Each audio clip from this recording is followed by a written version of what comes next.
ओम सदाशिवसमारंभां शंकराचार्यमध्यमाम् अस्मदाचार्यपर्यन्तां वन्दे गुरुपरम्पराम्.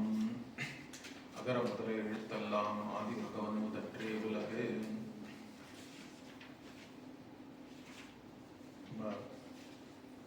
அன்பு பத்தி பார்த்தோம். கடைசியா நம்ம பார்த்த பொருள் வந்து என்பில் அதனை வெயில் போல காயுமே, அன்பில் அதனை அறம் அப்படின்ற குரல் பார்த்தோம். எப்படி ஒரு எலும்பு இல்லாத ஒரு புழுவை வெயிலானது வந்து காய்க்கிறதுன்னா அதை வந்து துன்பப்படுத்துறதோ, அந்த மாதிரி அன்பில்லாதவர்களை அறக்கடவுள் தர்ம தேவதை வந்து அவர்களை துன்பப்படுத்தணும்னா அவங்க செஞ்ச கர்மத்தின் வினை பயனாக அவர்களுக்கு துக்கமான அனுபவங்கள் தான் கிடைக்கும். ஏன்னா அன்பில்லாதவன்னா வந்து அவன் அறத்தோடு வாழ முடியாது அப்படின்றதுதான் இங்க கருத்து. இப்ப அடுத்த அதிகாரத்துக்கு போறோம், விருந்தோம்பல். இந்த விருந்தோம்பல்ன்றது வந்து ரொம்ப முக்கியமா தமிழ்நாட்டுல மாத்திரம் இல்ல, நம்ம தேசத்துல எல்லா இடத்துலயுமே இது ஒரு பெரிய அதிதி சத்காரம்னு சொல்றோம். சம்ஸ்கிருதத்துல பெரிய விஷயமா தான் இது போற்றப்பட்டிருக்கு. ஏன்னா தர்மசாஸ்திரத்திலையும் மனுஷ யஜ்யம்னு சொல்றோம். மனு தர்ம சாஸ்திரத்திலாம் கூட மனுஷ யஜ்யம் பண்ணணும். பஞ்சமகா யஜ்யங்கள்ல இது ஒன்றாக கருதப்படுவதால் இது ஒரு பெரிய விஷயமா தான் நம்ம முன்னோர்கள்லாம் சொல்லியிருக்காங்க. அதுல வந்து இந்த நம்ம பார்க்க போற குரல்ல என்ன ஒரு முக்கியமான ஒரு விஷயம் சொல்றாருன்னா, நம்ம இப்போ விருந்துக்கு யாராவது வந்திருக்காங்கன்னா அவங்களுக்கு எந்த மாதிரி உணவை படைக்கணும்னா, நம்ம கிட்ட எது சிறந்ததா இருக்கோ அதை வந்து நம்ம பகிர்ந்து எல்லாருக்கும் கொடுக்கணும்ன்றது அது ஒரு கருத்து. அது ஒரு முக்கியமான விஷயம். ஏன்னா நிறைய தடவை இந்த காலத்துலலாம் இப்போ கல்யாணத்துக்கே நிறைய பேர் போறோம். கல்யாணத்துல கொடுக்குற கிஃப்ட் எல்லாம் பாத்தீங்கன்னா நல்ல அழகா கிஃப்ட் ரேப்லாம் பண்ணி பேக் பண்ணி இருக்குமே தவிர அதுக்குள்ள இருக்கிறதுலாம் வந்து ஏற்கனவே உங்களுக்கு யாராவது ஏதாவது கிஃப்டா கொடுத்துருப்பாங்க, அது நமக்கு உபயோகம் இல்லைன்னா அது மற்றவனுக்கு நல்ல அழகா பேக் பண்ணி அதை கொடுத்துடலாம்னா அது ரீசைக்கிள் பண்ணிடுறோம். இல்லாட்டா இந்த நவராத்திரிலேயே இதுதான் நடக்கிறதுன்னு நினைக்கிறேன். நவராத்திரியில எங்க போனாலும் ஏதாவது ஒண்ணு வச்சு கொடுப்பா, அதை எடுத்துட்டு வந்து அடுத்த நவராத்திரிக்கு நீங்க ரீசைக்கிள் பண்ண வேண்டியதான்.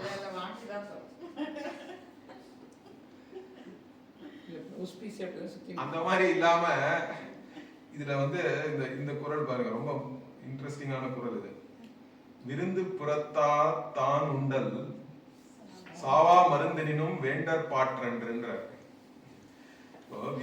விருந்தினர் புறத்தது ஆ அப்படின்னு இருக்கீங்க, புறத்ததான்னு ஆகன்னு இருக்கணும்னு நினைக்கிறேன். அது ஆண் வந்து அது இந்த இதுக்காக நிறுத்திட்டாங்க, கா வந்து போயிட்டாங்க. அதுக்கு இலக்கணத்துல ஏதாவது பேர் இருக்கணும்னு நினைக்கிறேன்.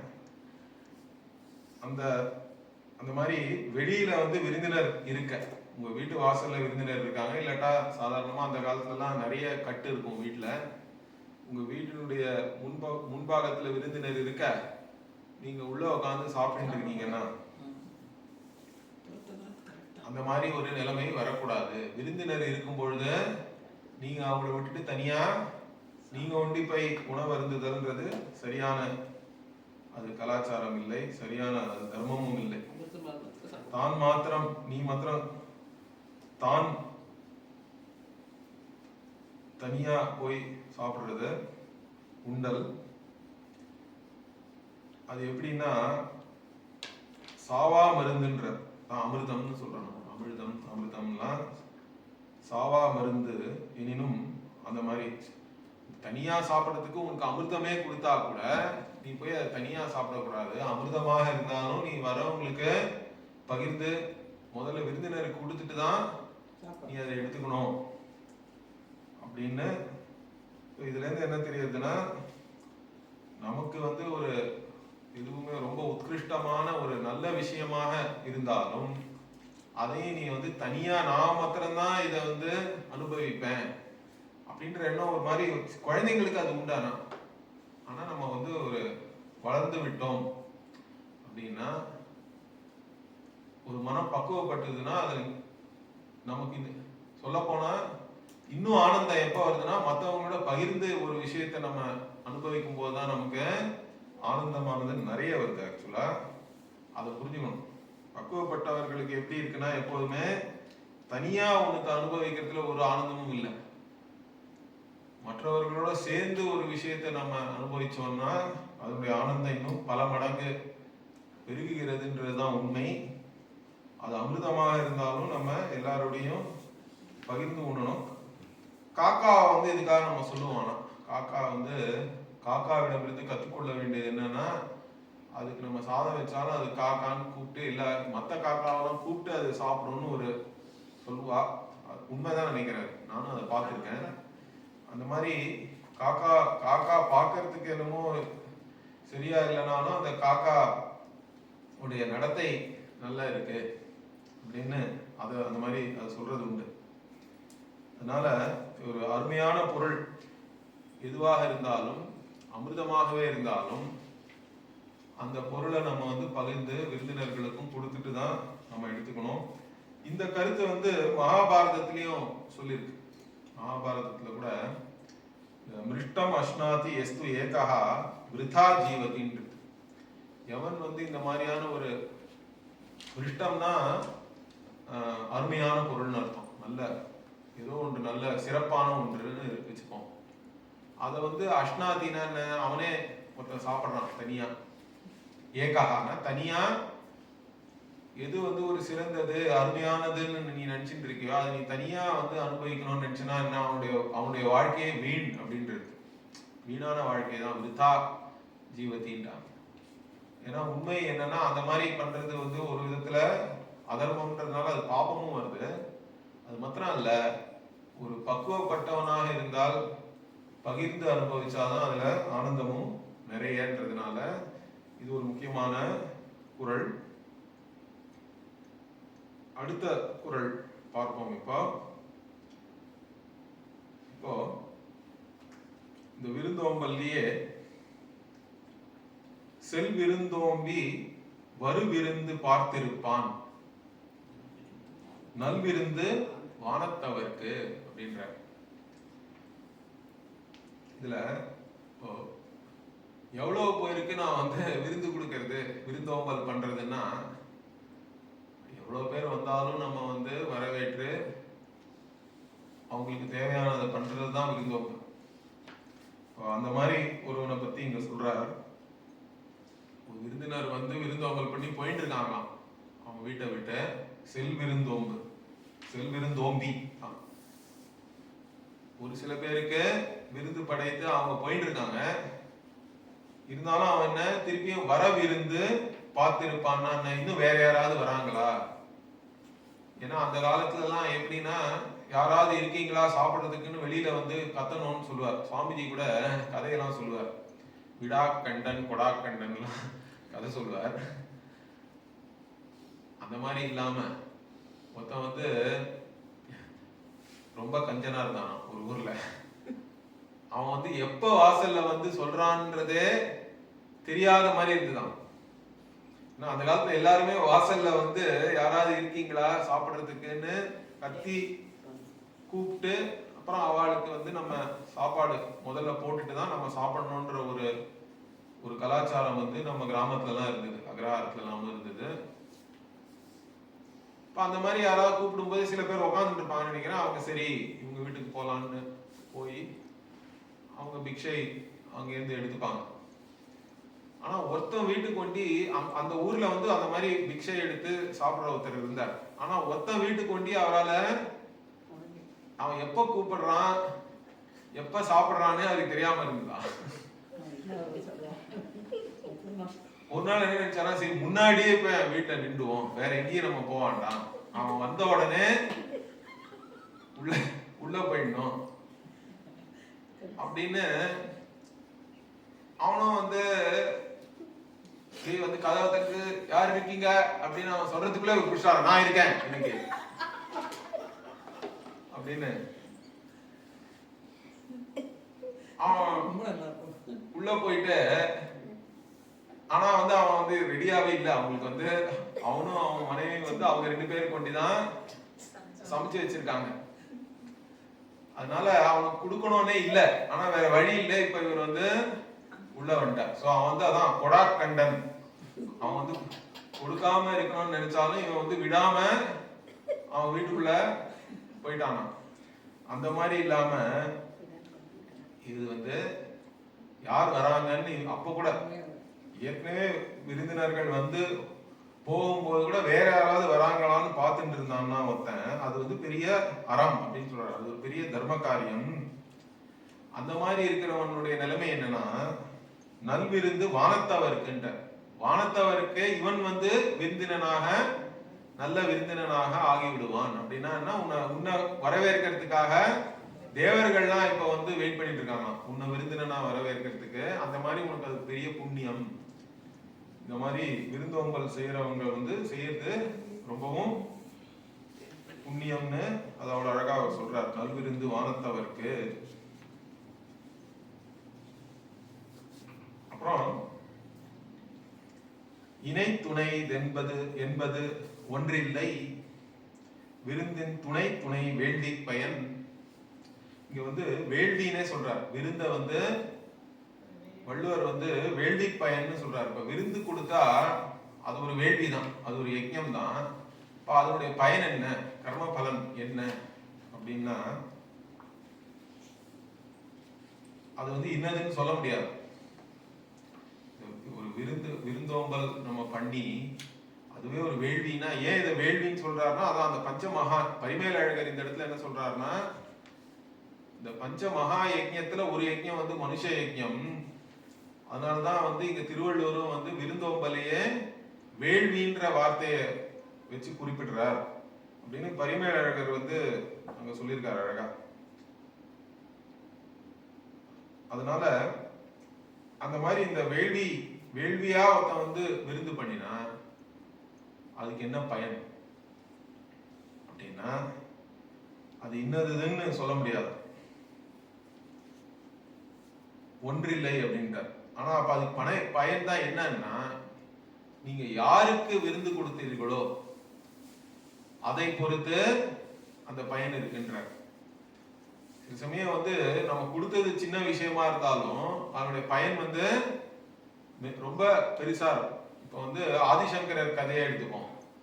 ஆதிசங்கரர் வந்து பிரம்மச்சாரியா பவதி பிக்ஷாந்தேகின்னு போனாராம். கரெக்டா? அந்த கனகதாரா ஸ்தோத்திரம் கதை தெரியும்னு நினைக்கிறேன் உங்களுக்குலாம். அப்ப அவர் போனப்ப என்ன, ஒரு வயசான அம்மா இருந்தாங்க. அவங்களுக்கு கொடுக்கறதுக்கு ஒண்ணு இல்லை. ஆனா வந்து பாவம் இந்த மாதிரி ஒரு இவ்வளவு தேஜஸோட ஒரு பிரம்மச்சாரி வந்து பிக்ஷை கேட்கும் போது எனக்கு கொடுக்க ஒண்ணுமே இல்லைன்னு சொல்லிட்டு ஏதோ ஒரு அவங்க வீட்டுல ஒரே ஒரு நெல்லிக்காய் ஒண்ணுதான் இருக்குதான். அதுவும் காஞ்ச நெல்லிக்காய். ஆனா அவங்க கொடுத்தது வந்து, ஆனா அவங்க வீட்டுல அவ்வளவுதான் இருக்கு. பாவம் அவ்வளவு ஏழ்மையில இருந்தாலும் தன்கிட்ட இருக்கிறதையும் இவங்க கிட்ட அவர்கிட்ட கொடுக்கணும்ன்ற ஒரு எண்ணத்தோட அவங்க கொடுத்தா, அதுக்கப்புறமா அதை பார்த்து ஆதிசங்கரர் வந்து சரி இவங்களுக்கு நம்ம ஏதாவது பண்ணணுமே, இவ்வளவு கஷ்டத்துல இருக்காங்களேன்னு அவர் கனகதாரா ஸ்தோத்திரம் பாடினார். அதனால வந்து கணக்கமாவே தங்க மழையே தங்கமாக அவங்களுக்கு திருப்பி அந்த நெல்லிக்காய் எல்லாம் கிடைச்சதுன்னா அவங்க கொடுத்தது வந்து ரொம்ப சிறிய விஷயம்னு சொல்லலாம் நம்ம. ஆனா யாருக்கு கொடுத்தாங்கன்னா ஆதிசங்கரர் மாதிரி ஆளுக்கு நம்ம கொடுத்தோம்னா அதனுடைய பயன் வந்து எப்படி இருக்கு, நம்மளால அளவிட முடியாத அளவு அது. அதனாலதான் யார் விருந்தாளியா வரான்னு நமக்கு தெரியாது. யாரா இருந்தாலும் அவள்லாம் வந்து ஈஸ்வர ஸ்வரூபம்னு தான் நம்ம நினைக்கிறோம். அதிதி தேவோ பவன்னு. அதனாலதானே வந்து உபநிஷத்திலே சொல்லியிருக்கு, தைத்திரிய உபநிஷத்துல வேதத்திலே என்ன சொல்லியிருக்கு, அதிதியை நாம் தேவனாக பாவிக்க வேண்டும்ன்றதுதான் அதிதி தேவோ பவனா. அதிதியை நீ தேவனாக பாவி. ஏன்னா யார் வந்து நமக்கு நம்ம கிட்ட அதிதியா வந்திருக்கான்னு நமக்கு தெரியாது. அதனால அதுக்கு இவ்வளவுதான் பலன்றதும் நம்ம எதிர்பார்த்து பண்ண முடியாது. ஆனா பலன் வந்து நம்ம நினைக்க முடியாத அளவு அதுக்கு இருக்குன்றதுதான் உண்மை. அதனால இந்த விருந்தோம்பல்ன்றது ரொம்பவும் முக்கியம். இதுல இன்னொரு கதை கூட நம்ம சொல்லலாம் இந்த விருந்தோம்பல் வச்சு. அது தவிர நம்ம இதுல வந்து அன்னதானம்ன்றத வந்து ரொம்ப உயர்த்தி தான் நம்ம சொல்லியிருக்கோம். அன்னதானம் பண்றதுன்றது அது அதுவும் சாஸ்தாவோட. இப்போ எங்கள் ஊர்லலாம் வந்து இப்போ சாஸ்தா பிரீத்தி, சாஸ்தாவுக்கு ஏதாவது பூஜை பண்ணாலும் அன்னதானம் பண்ணணுன்ற ஒரு வழக்கம் இருக்கு. அன்னதானத்தை ஏன் வந்து ஒரு முக்கியமான ஒரு பெரிய தானம்னு சொல்றோம்னா, இதுக்கு முன்னாடி நான் சொன்னேன், அக்னி வந்து அலம் அப்படின்னு சொல்ல மாட்டான். எதை கொடுத்தாலும் அவன் வாங்கிட்டே தான் இருக்கான், எரிச்சுட்டே இருக்கான். அதே மாதிரிதான் தானமும். நீங்க பணம் யாருக்காவது கொடுத்தீங்கன்னா, நீங்க 100 ரூபா கொடுக்கல போதுமானா, இல்ல இன்னொரு 100 ரூபா கொடுன்னு அவன் சொல்லலாம். கரெக்டா? போதும் என்ற மனம் வந்து வேற எந்த தானம் கொடுத்தாலும் எனக்கு இவ்வளவு போதும்னு ஒருத்தன் சொல்ல மாட்டான். ஆனா சாப்பாடு வந்து அவன் போதும்னு சொல்ற வரைக்கும் நீங்க கொடுக்கலாம். அவன் போதும்னு சொல்லிதான் ஆகணும். அலம்னு வந்து அவன் எப்பயாவது சொல்லிதானே ஆகணும். அது வரைக்கும் நீங்க போடலாம். நாங்கெல்லாம் வந்து ஆனா பிரம்மச்சாரியா இருக்கும்போது ஒரு தடவை போனோம். அந்த மாதிரிதான் அன்லிமிட்டெட் மீல்ஸ் அப்படின்னு சில இடத்துலலாம். அந்த ஒரு ராஜஸ்தானி ரெஸ்டாரண்ட் ஒன்று உண்டு கோயம்புத்தூர்ல. நாங்க வந்து ஆனக்கட்டிலேருந்து அங்க போனோம். அதுவும் யார் ஒரு 3 பேர் நல்ல ஆட்ட சாட்டமா போய் அதுதான். ஆனா அவங்க போட்டாங்க. நாங்க வந்து ஏதோ ஒரு 50 ரோட்டி அந்த மாதிரிலாம் சாப்பிட்டோம். அப்போ ஆளுக்கு அவங்களுக்கு வந்து நஷ்டம் வந்தாலும் ஆனா அவங்க வந்து ரொம்ப சந்தோஷமா போட்டாங்க. அவங்க ஆக்சுவலா அதுக்கு பேர் போன ஒரு ஹோட்டல் அது. சொல்றேன், பிரம்மச்சாரியா இருக்கும்போது இந்த மாதிரி சேஷ்டைகள்லாம் நாங்க பண்ணியிருக்கோம். இருந்தாலும் அது வந்து ஒரு இது காம்படிஷன் மாதிரி வேற, யார் நிறைய சாப்பிட்றா அப்படின்னு. இருந்தாலும் ஆனா ஏதோ நீ 50 சாப்பிட்டாலும் 51ல வந்து போதும்னு சொல்லிதான் ஆகணும். போதும்னு சொல்ல வச்சிடலாம் சாப்பாட்டு விஷயத்துல. அதனால அன்னதானம் என்பது ஒரு சிரேஷ்டமான விஷயம். ஏன்னா ஒருத்தனை முழுமையாக திருப்திப்படுத்த முடியும்ன்றதுதான் அங்க. மற்ற எதுலையுமே நீங்க தானம் கொடுத்தா அவனுக்கு திருப்தி ஆயிடுதுன்னு நம்ம சொல்ல முடியாது. அன்னதானத்துல அவனை வந்து போதும்னு சொல்ல வச்சு திருப்திப்படுத்திட்டோம் அப்படின்றதுனால அன்னதானம் விருந்தோம்பல்ன்றதும் அந்த அன்னதானத்தை சேர்ந்ததுதான். அதுல ஏன் சொல்றேன்னா, இந்த விருந்தோம்பல் இருக்கிறதுனால இன்னொரு முக்கியமான விஷயம் என் குருவும் சொல்லுவாரு. என்னன்னா, நம்ம ஊர்ல ஹோட்டல் அப்படின்றதே வந்து கிடையாது 100 வருஷம் முன்னாடி கூட பாத்தீங்கன்னா. ஏன்னா அன்னத்தை வந்து நீங்க வந்து விற்க கூடாதுன்றது தர்மசாஸ்திரத்திலே இருக்கு. நீங்க ஒரு தடவை அதை சமைச்சிட்டீங்கன்னா அதை வந்து விற்க கூடாது. அதை வந்து தானமா தான் கொடுக்கணுமே தவிர அதை விக்கிரயம் பண்ணக்கூடாதுன்றது வந்து தர்மசாஸ்திரத்துல இருக்கு. அதனாலதான் அந்த காலத்துல நம்ம ஊர்ல ரெஸ்டாரண்ட் இந்த மாதிரி ஹோட்டல் அந்த மாதிரியே கிடையாது. வெறும் அன்ன சத்திரம் தான் இருக்கும். இப்ப நாங்க வளர்ந்த திருவல்லிக்கணியில எங்க வீட்டு பக்கத்து பில்டிங்கே வந்து அன்னதான சத்திரம்னு தான் பேரு.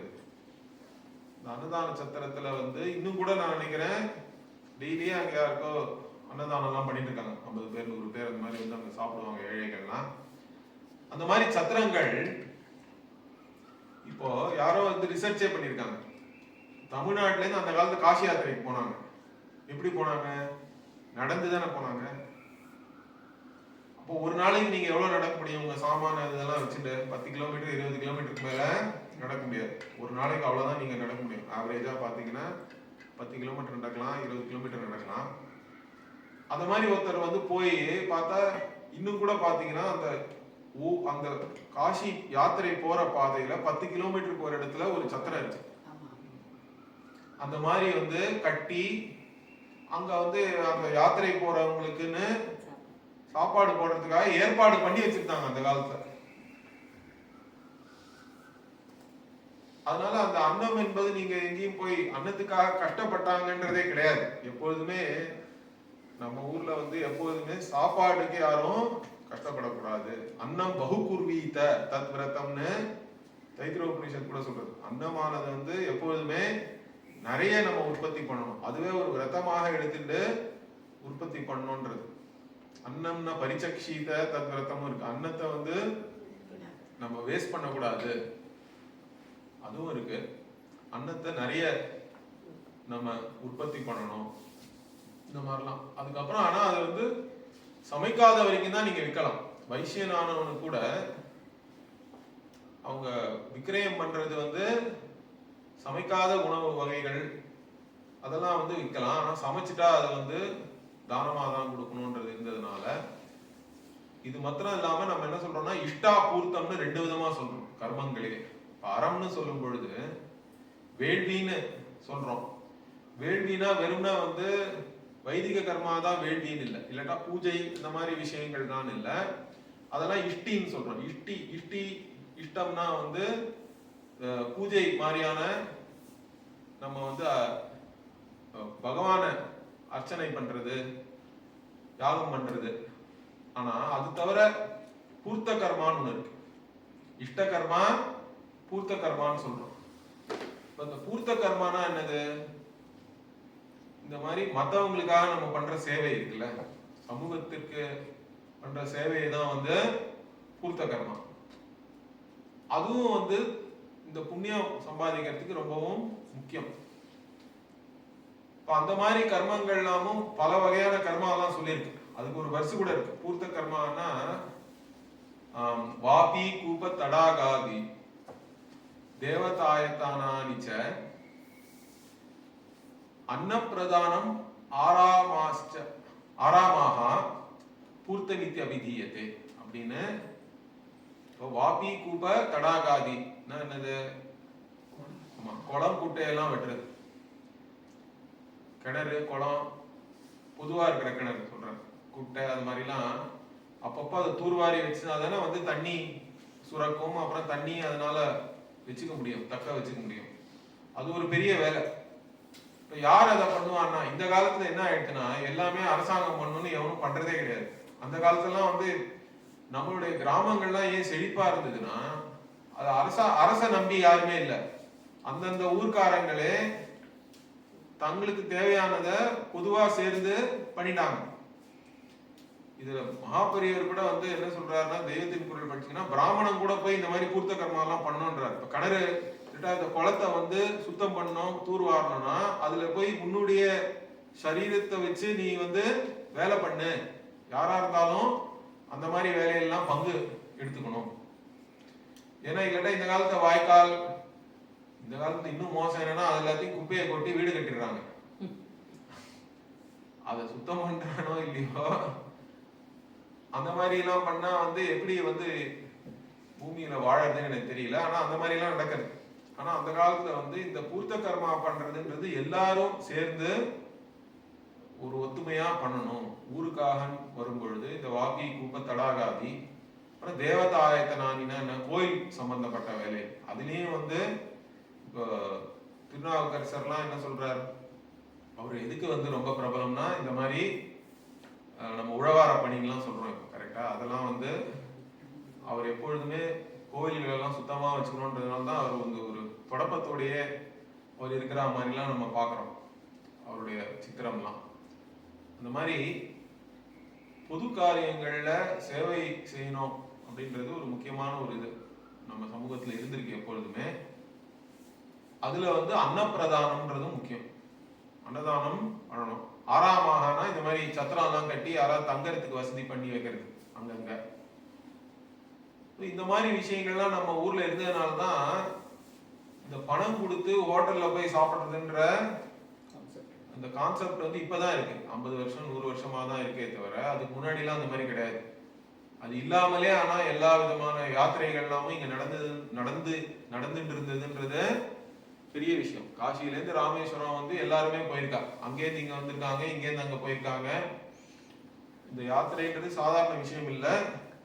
இதெல்லாம் ஏன் நடந்தது, இல்லாட்டா எப்படி நடந்ததுன்னு பார்த்தோம்னா இந்த விருந்தோம்பல் இல்லாம இதெல்லாம் நடக்கிறதுக்கு வழியே இல்லை. அதனால இது ரொம்ப முக்கியம். இது தவிர இந்த விருந்தோம்பலுக்கு இந்த மகாபாரதத்துல இருந்து ஒரு கதை இருக்கு, இதெல்லாம் நீங்க கேள்விப்பட்டிருப்பீங்க. அந்த ஒரு கீரி பிள்ளை இருந்துதான் இந்த யுதிஷ்டிரன் வந்து அஸ்வமேத யாகம் பண்றான். பண்ணி அங்க பெரிய அங்கேயும் வந்து அன்னதானம் எல்லாம் பண்றாங்க. ஆஹா, இந்த மாதிரி யாருமே பண்ணிருக்க மாட்டாங்கன்னு அங்க இருக்கிறவங்க எல்லாம் சொல்லிட்டு இருக்காங்க. இவ்வளவு பெரிய விருந்து எல்லாருக்கும் யார் வந்தாலும் கொடுக்கறது, அந்த மாதிரி அவங்களும் வந்து நினைச்சுட்டு பாண்டவர்களும் நினைச்சுட்டு இருக்காங்க, ஆமா நம்ம நல்லா பண்ணிட்டோம் அப்படின்லாம். இப்ப அங்க ஒரு கீரி பிள்ளை வந்து சொல்றதுதான், இந்த நீங்க பண்ணதெல்லாம் ஒண்ணுமே இல்லை, அந்த குருக்ஷேத்திரத்துல ஒரு பிராமணன் கொடுத்த அன்னதானத்துக்கு இது ஈடு இல்லைன்ட்டு தான் வந்து. இவங்களாம் கேட்டா ஏன் என்னன்னு கேட்டா, அந்த கீரிப்பிள்ளை வந்து அதனுடைய உடம்புல பாதி வந்து தங்கமா இருந்துதான். அது சொல்லித்தான் இந்த மாதிரி குருக்ஷேத்திரத்துல ஒரு உச்சவிருத்தி பிராமணன் இருந்தான்.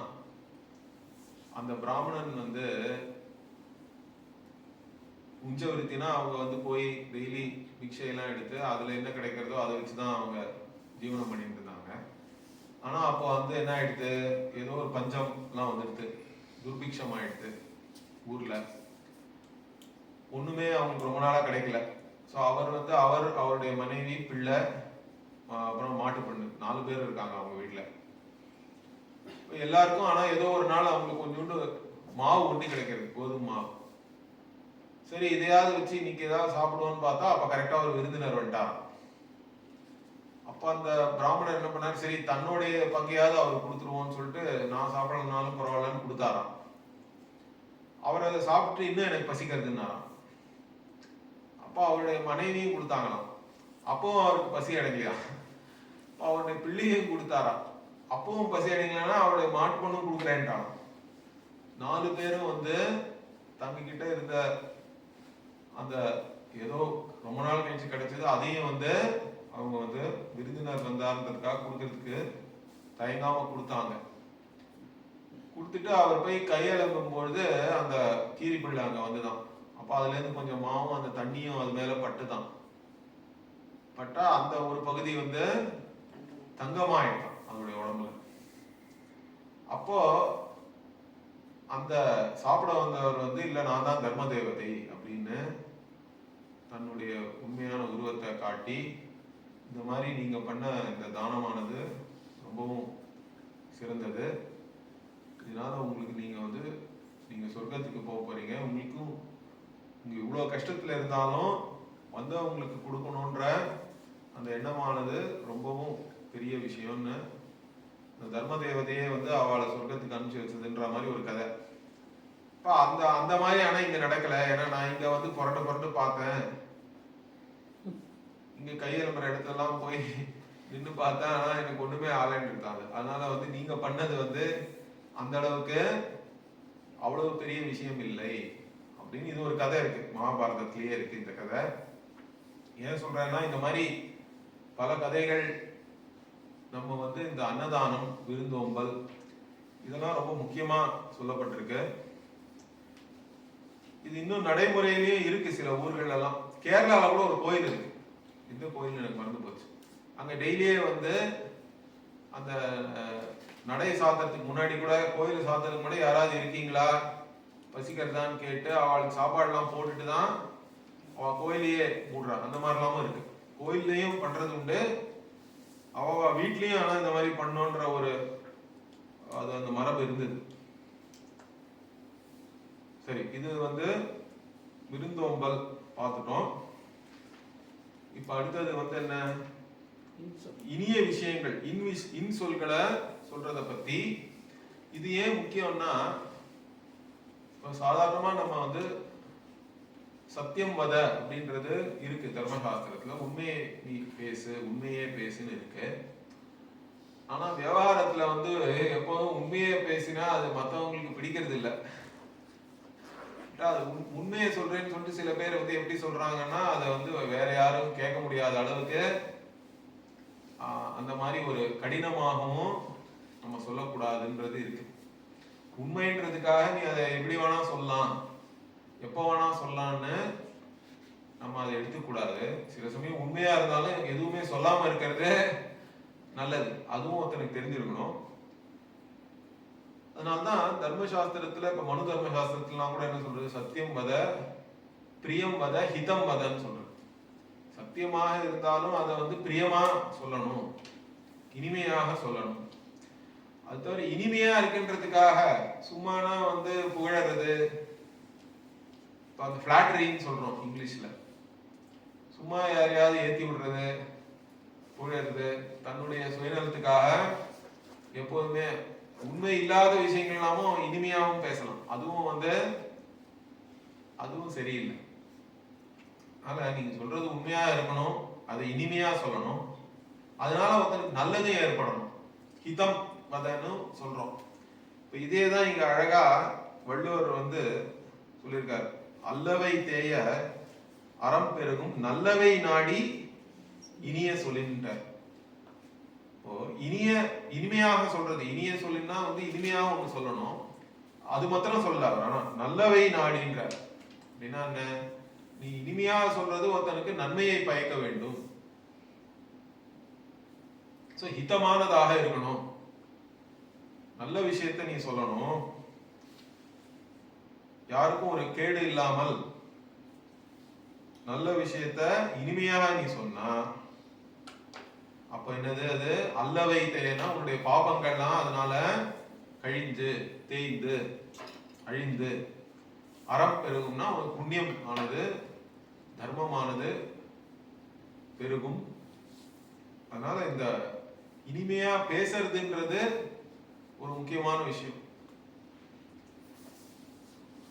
அறத்தோட ஒருத்தன் வாழணும்னா, ஆனா அவனுக்கு இனிமையா பேச முடியாதுன்னா அது ஒரு கஷ்டம். இனிமையா பேசுறதுன்றது நம்ம வளர்த்துக்கணும். சத்தியம், பிரியம், ஹிதம், இது மூணுமே இருக்கணும் நம்மளுடைய பேச்சுல. அதை இங்க அதே தான் இங்க வள்ளுவர் சொல்ற.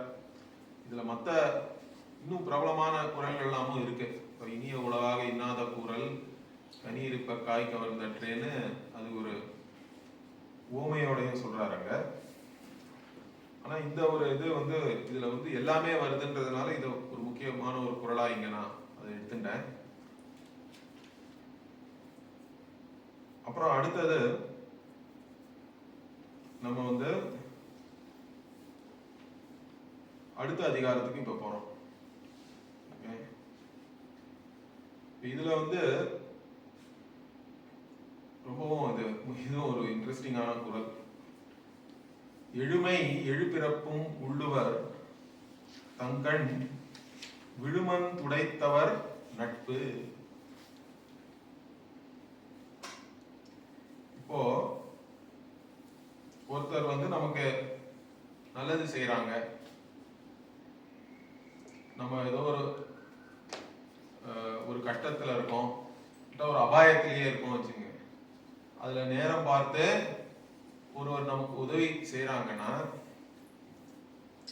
அவங்களுடைய நட்பானது இந்த ஜென்மத்துல ஒண்டி நமக்கு இருக்குன்னு இல்ல, அது 7 ஜென்மத்திற்கும் அவங்களோட நீங்க பிரியமாதான் இருப்பீங்க அப்படின்ற மாதிரி அவர் சொல்றார். ஏன்னா சாதாரணமா ஒரு பிறப்புன்னு எடுக்கும்போது நமக்கு முற்பிறப்பு எல்லாம் ஞாபகம் இருக்கிறது இல்லை. இருந்தாலும் சில சமயம் எப்படி இருக்குன்னா, நம்ம யாரையோ போய் பாக்குறோம்னா அவங்களோட ஏற்கனவே நமக்கு ரொம்ப நாள் சம்பந்தம் இருந்த மாதிரியான ஒரு உணர்வு நமக்கு வருது. சில சமயம் அவங்களோட நட்பானது அப்படியே இயல்பாவே நமக்கு ஏற்படுறது. அந்த மாதிரியான விஷயம்லாம் நம்மளே சில சமயம் சொல்றோம், இது பூர்வ ஜென்ம பந்தமா இருக்கணும்ன்ற மாதிரி ஒரு எண்ணம் வருது. ஒரு சில பேர்கிட்ட நம்ம போனோம்னா அவங்க கிட்ட நமக்கு ஏற்படுற பிரியத்துக்கு இந்த ஜென்மத்துல எந்த காரணமும் நமக்கு சொல்ல முடியாத அளவு இருக்கு. ஆனாலும் ஒரு பிரியமானது தானாவே ஏற்படுறது. அது எப்படின்னா அதுதான் சொல்றார், ஒரு ஜென்மத்துல உனக்கு அந்த மாதிரியான மறக்க முடியாத ஒரு உதவி யாராவது செய்யறாங்க, இல்லட்டா அந்த சரியான நேரத்துல செஞ்ச உதவி, அதுதானே முக்கியம். இன்னும் ஏதோ ஒரு கஷ்டத்துல இருக்கோம், துன்பத்துல இருக்கோம்னா அந்த நேரத்துல அவங்க செஞ்ச உதவியானது அதான் விழுமன் துடைத்தவர்ன்றார். அது எழுமை எழுபிறப்பும்னு சொல்றார். அந்த மாதிரியான உதவி செஞ்ச அந்த வினையுடைய பயன் 7 பிறப்பிற்கும் போகுமா, அதுதான் எழுமைன்னு சொல்றார். 7 பிறப்பிற்கும் அதனுடைய அந்த எஃபெக்ட், அந்த வினை பயன் 7 பிறப்பிற்கும் இருக்கும். அது தவிர இந்த பரிமேல் அழகர் வேற 7 பிறப்பும்னா 7 விதமான பிறப்பு இருக்கின்றார். அது மாத்திரம் இல்ல, அந்த இடத்துல அவர் வேற ஒரு பழைய பாடலை வேற அவர் கோட் பண்றாரு. என்னன்னா அது கொஞ்சம் இன்ட்ரெஸ்டிங்கா இருக்கு, அதை நான் படிக்கிறேன் பாருங்க. ஊர்வ 11ஆம் 9 மானுடம் நீர் பறவை நாற்காலோர் பப்பத்து சீரிய பந்தமாம் தேவர் 14 அயன் படைத்த அந்தமில் சீர்த்தாவரம் 4 அப்படின்னு அப்படின்னு. இதுல ஊர்வ 11. இந்த ஊர்ந்து போகக்கூடிய மிருகங்கள்ல அந்த மாதிரியான மிருகங்கள் வந்து 11 லட்சம் வகை, 11 லட்சம் வகையாக ஊர்ந்து போகக்கூடிய மிருகங்கள், அந்த மாதிரியான உயிரினங்கள் இருக்கான். அந்த மாதிரியான பிறப்பு ஏற்படலாம் ஒருத்தனுக்கு அடுத்த பிறப்புல. ஊர்வனவாக 11 லட்சம் வகை இருக்கான், ஸ்பீஷீஸ். அப்புறம் 9 மானுடம், மனுஷர்களே 9 லட்சம் வகை இருக்குன்றார். மனுஷன்னா இதுல வானரத்துல சேர்த்துக்கணும்னு நினைக்கிறேன் இல்லட்டா. அப்புறம் என்னது, நீர் பறவை, நாற்காலோர், பப்பத்து, நீர்ல வாழறது பறவை. அப்புறம் 4 கால்ல போற மிருகங்கள், இதெல்லாம் 10 லட்சம் 10 லட்சம் 10 லட்சம். இப்ப எவ்வளவு ஆச்சு? 11 9 20. அப்புறம் இங்க ஒரு 3 10 50 லட்சம் இதுவே ஆயிடுது. அப்புறம் தேவர்கள், தேவலோகத்துல இருக்காங்க கந்தர்வர்கள், தேவர்கள். மேல் லோகத்துல இருக்கிறவங்க வந்து 14 லட்சம்ன்றார். 14 அயன் படைத்த. அப்புறம் தாவரம் 4 5 20 லட்சம் வகையான தாவரங்கள். மொத்தமா வந்து 84 லட்சம் விதமான உயிர்கள் இருக்கு. தமிழ்ல இருக்கு. இதே பாகவதத்திலயும் இருக்கு. பாகவதத்திலயும் இந்த 84 லட்சம்ன்ற இதே கணக்கு வந்து சொல்லப்பட்டிருக்கு. அப்படின்னா மறுபிறப்புன்றது இந்த 84 லட்சம் விதமான உயிர்கள்ல எது வேணா இருக்கலாம். எதுல இருந்தாலும் ஆனா உனக்கு அந்த அந்த பிரியம் நட்பு வந்து அது இருக்கும்ன்றதுதான். சில சமயம் மிருகங்கள் கூட அந்த மாதிரி இருக்குல்ல. ஏதோ ஒரு நாயோ ஏதோ ஒண்ணு நம்ம பின்னாடியே வருது, அதுக்கு நம்ம மேல ஒரு அன்பு இருக்கு, அதோடைய நடத்தைய பார்த்தோம்னா நமக்கும் வருது சில சமயம். அதனால மனுஷங்க கிட்ட ஒண்டிதான் இந்த பிரியம் இருக்குன்னு சொல்ல முடியாது. 7 விதமான பிறப்புல எந்த பிறப்பு ஆனா அடுத்த பிறப்பாக இருக்கலாம். இந்த மாதிரி 7 விதமான பிறப்பு, அதுலயும் 84 லட்சம் வகையான பிறப்புகள் இருக்குன்றது தமிழ்ல மாத்திரம் இல்ல, இது வந்து நம்ம இதுலயும் இருக்கு. என்ன சொல்றோம், பாகவதத்திலயும் இது இருக்கு. அதனால அந்த 7 பிறப்புன்றத அந்த மாதிரி சொல்றாரு. 7 விதமான பிறப்புன்னு பரிமேல் அழகர் சொல்லியிருக்கார். இந்த 7 பிறப்புன்றது நிறைய இடத்துல வருது. 62வது குறள்லயும் கூட இதை சொல்றார். ஏன்னா நீங்க ஒரு நல்ல மக்களை நீங்க பெற்றீங்கன்னா அந்த நன்மக்கள் உடைய அவங்க செய்யற புண்ணியங்கள்லாம் உங்களுக்கு 7 பிறப்புக்கும் 7 வகையான பிறப்பிலும் உங்களுக்கு அது நன்மையை தரும்ன்ற மாதிரிலாம் அந்த 62வது குறள்ல தான் இந்த 7 பிறப்பை பத்தி சொல்றாரு. ஆனா இந்த குறள்ல வந்து அதை ரெஃபர் பண்றாரு. நான் முன்னாடியே உங்களுக்கு சொல்லிட்டேன் 7 விதமான பிறப்பு நான் என்னன்றத பரிமேல் அழகர் சொல்றாருங்க. அதனால இந்த மாதிரியான எந்த விதமான பிறப்பாக இருந்தாலும் 7 பிறப்பிற்கு உங்களுக்கு நன்மை செய்த உங்களுடைய அந்த ஒரு சம்ஸ்காரமானது இந்த ஒரு பிறவியை தாண்டி கூட அது உங்க கிட்ட இருக்கும் அந்த பிரியம்ன்றத அவர் சொல்றாரு அழகா. அப்புறம் அடுத்தது வந்து என்ன, ஒன்றென்ன இன்னா செய்யணும் அவர் செய்த ஒன்று நன்றுள்ள கெடும் அப்படின்னு இவர் என்ன சொல்றார். வந்து இன்னா செய்யணும்னா என்ன, ஒரு ஏதோ ஒரு தீய விஷயத்த ஒருத்தர் செய்யறாங்க உங்களுக்கு, அது எப்படி இருக்குன்னா கொலை செய்யற மாதிரி இருக்கான். உங்களை கொல்ற அளவுக்கு அவ்வளவு ஒரு தீய விஷயத்த ஒருத்தவங்க செய்யறாங்க. சரி, இருந்தாலும் அவங்களே ஆனா முன்னாடி உங்களுக்கு வந்து ஏதோ நல்லது செஞ்சிருக்காங்க. ரொம்ப சில சமயம் இந்த மாதிரி ஆயிடுது நம்ம வாழ்க்கையில. வந்து ஒருத்தர் வந்து முதல்ல நமக்கு ரொம்ப உதவி இருக்கலாம், ஆனா அவங்களே அதுக்கப்புறமா நமக்கு எதிரி ஆயிடலாம், இல்லாட்டா ரொம்ப மோசமான ஒரு விஷயத்தை செய்யலாம். தீமையை செய்தாலும் அவர் என்ன சொல்றாருன்னா, ஆனா அவங்க பண்ணின நன்மையை நம்ம நினைச்சு பார்த்தோம்னா அந்த தீமையெல்லாம் நமக்கு வந்து இல்லாம போயிடும், நம்ம மனசுல வந்து இல்லாம போயிடணும்ன்றார். சொல்ல போனா கெடும்ன்றார். ஆனா அந்த ஒன்றை செய்த எப்பயோ செஞ்ச ஒரு நல்ல விஷயத்தை நினைச்சு பார்த்தா கூட அவங்க இப்ப பண்ற தீமையெல்லாம் நமக்கு இல்லாமல் போயிடும், அது தீயதாக தெரியாதுன்ற மாதிரி. இது ஏன்னா இது வந்து சமஸ்கிருதத்திலயும் இது இருக்கு. என்னன்னா பூர்வோபகாரி எஸ்தே சியாத் அபராதே கரியசி. கரியசினா ரொம்பவும் இந்த மாதிரி மோசமானன்னு அர்த்தம். இந்த இடத்துல மோசமான ஒரு அபராதம். யாரோ ஒருத்தர் வந்து உங்களுக்கு தீமை செய்யறாங்க, ஆனா அவங்க பூர்வ உபகாரினா முன்னாடி உங்களுக்கு ஏதோ உபகாரம் பண்ணிருக்காங்க, உங்களுக்கு ஏதோ உதவி செஞ்சிருக்காங்க. அதனால என்ன சொல்றது, இந்த இது மகாபாரதத்துல இருக்கு. உபகாரேன தஸ்ய க்ஷந்தவ்யம் அபராதினஹா அப்படின்னு சொல்றது. அவங்க அந்த மாதிரி உபகாரம் உங்களுக்கு பண்ணினதுனால இப்ப அபராதம் பண்ணாலும் அவங்கள வந்து நீங்க மன்னித்துடணும், அவங்களை அகாமடேட் பண்ணிக்கணும்ன்றது. அவங்களுக்கு க்ஷந்தவ்யானா க்ஷமா பண்ணணும், அவங்களை க்ஷமிக்கணும் அப்படின்ற இதே கருத்து வந்து மகாபாரதத்திலயும் இருக்கு. அதுதான் வந்து இங்கேயும் வள்ளுவரும் வந்து, வள்ளுவர் சொல்ற நிறைய குறள்கள் நீங்க பாத்தீங்கன்னா மகாபாரதம், ராமாயணம், தர்மசாஸ்திரங்கள் எல்லாம் அதே தான் இருக்கு. அத ஒரு தமிழ்ல அழகா இங்க சொல்லியிருக்காரே தவிர சில ஊமைகள்லாம் கூட அப்படியே இருக்கு. இப்ப அந்த நேத்தி நான் ஒரு குறள் சொன்னேன், இந்த மாதிரி அறம், ஒருத்தன் அறம் செஞ்சிருக்கான், ஒருத்தன் அறம் செய்யலைன்னா அதனுடைய பையனுடைய வித்தியாசம் எப்படி தெரியும்னா, ஒருத்தன் வந்து பல்லக்கில் உட்காந்துன்னு போறான், மற்றவங்க வந்து பல்லக்கில் தூக்கின்னு போறாங்கன்னு சொல்றோம்ல, அதை வந்து ஊமையா அவர் சொல்றாரு. அதுவும் வந்து மகாபாரதத்திலேயே இருக்கு. அந்த அந்த அதே கருத்து வந்து இந்த மாதிரி இந்த புண்ணியம் செஞ்சவன் வந்து பல்லக்கத்துல உட்காந்துட்டு போறான், அதை தூக்குறவங்க வந்து ஏதோ அவங்க புண்ணியம் இல்லாமல் போய்விட்டதுன்ற மாதிரி தான் அர்த்தம்ன்றது. அந்த தர்மத்தினுடைய பயன் என்னன்றத இதை பார்த்தாலே நமக்கு தெரியுன்ற மாதிரி அதே ஒரு உருவகத்தை வந்து மகாபாரதத்திலையும் சொல்லியிருக்கு.